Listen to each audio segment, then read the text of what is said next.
okay. Originally it was called Port Dock Gallery. Right. And then it was called Upstart Gallery.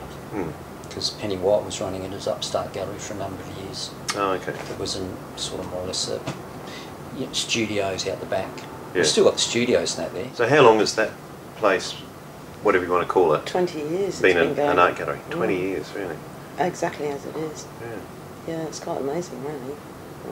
That it's so contemporary still after 20 years. Yeah. Has it changed much in that time? Or? Not really, no. Really? No. And it was the only one around?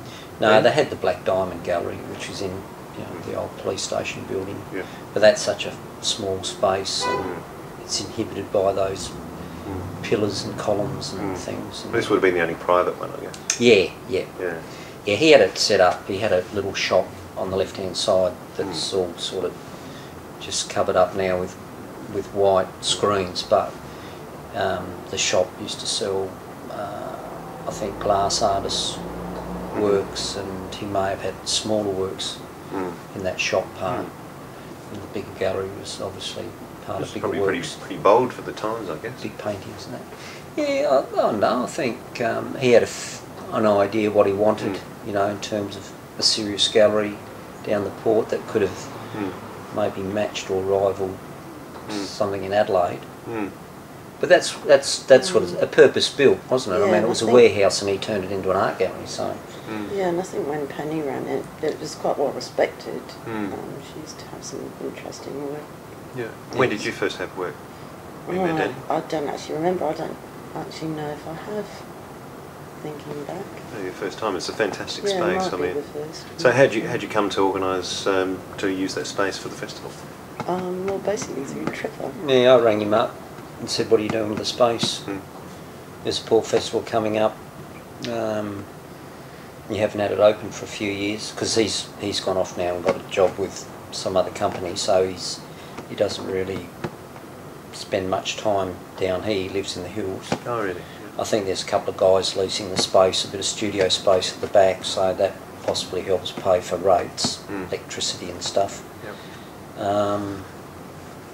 So yeah, I just rang him up and said, you know, it's possible to use a space for, and it's a fee, he charges you a fee to use it, but at least you don't have to pay commission, and as long as you sit the gallery during the exhibition, well, you know, he's pretty happy with that.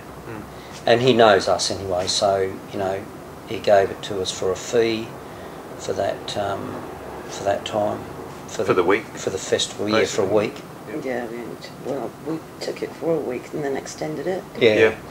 Due to popular demand, Trevor. Yeah. Well, it was fantastic. It was a great exhibition. I mean, how many people came through? I don't know. I didn't really take that much notice. A few hundred. But it would have definitely been a few hundred. Yeah. I think next time we'll have a little visitors certainly. comment book. You Yeah. know, I mean, it's a good idea to have that, just to get feedback, but also it does give you an idea, an indication of how many people have actually come through the gallery. Yeah. We're just a bit too busy to organise the basics. Yeah. Yeah. So it's good. And we had a friend of ours actually sit the gallery. That was TJ. So he's quite good because, you know, he's got an art background, his art knowledge, and he's a practicing artist. So, and he's good in having conversation with people that maybe ask him about either one of our works, because he knows us, knows our work, so it's good to have someone in there that actually knows a bit about who's exhibiting and what they're doing. Yeah. And then we'd relieve him, and so Danny would go in for a day, or I'd go in for a day, and we could just keep that thing happening. Yeah, it's fantastic. So it's a bit different, and generally if you you know, have an exhibition in a professional gallery anywhere, it's always gallery directors, or, you know, the people that actually own the gallery, they're running it.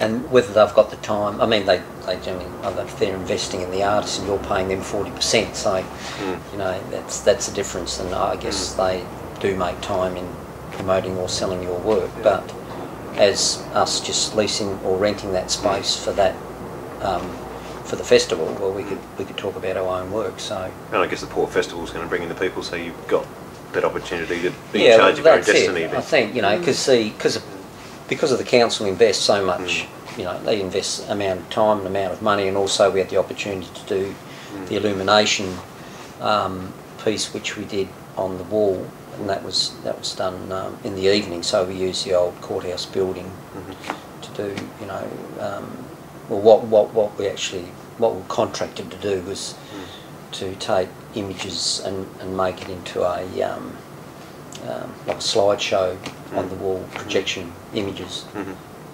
So we did sort of drive-by shootings in my car up and down the river, and that was sort of quite fluky actually, and I think it worked a treat with Danny taking shots from the passenger seat, because originally we thought if we go up the river and we do it from a boat perspective, you know, east and west of the river, is to some degree you're limited, and we only found that out afterwards, because we actually, well, Danny was on the wharf ready to get the boat, and I got there late, and he said no late comers, the boat has to go. Yes.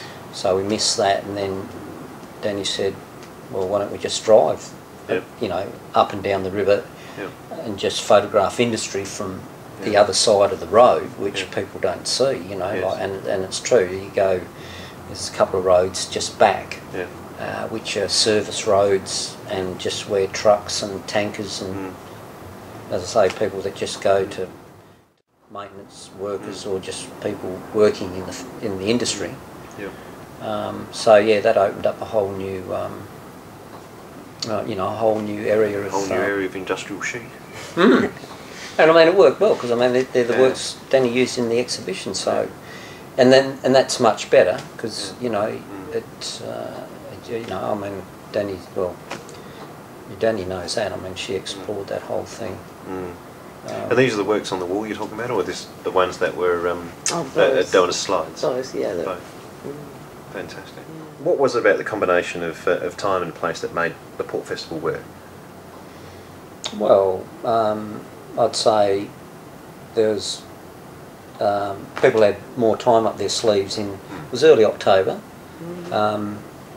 Most of the sports had finished, like you know, SANFL Grand Final, I think that was finished, or you know, AFL had finished, and so a lot of the big events that would have taken people away for a weekend, which wouldn't have visited a gallery at all, or just come down to the port, was all of a sudden accessible and available, because people had free time up their sleeve. Like, you know, they were mostly looking for something else to continue on from another event. So, you know, I think the Port Adelaide Festival was, you know, I mean, whoever organised that, you know, well, like the council. That's good planning. It was also a bit of good luck with the weather. Exactly. I mean, the weather was brilliant.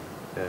And those, you know, nice hot balmy nights, and so everything just fell into place nicely. I mean, people were just looking around for a little, maybe a festival, not a little festival, it's quite a big festival, but an event like that, it just fell into place. So that was, you know, down to good planning, I suppose. And the organisers were?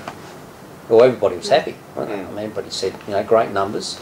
We had quite a few people through the gallery, so and new audiences and yeah, visitors to Port Adelaide.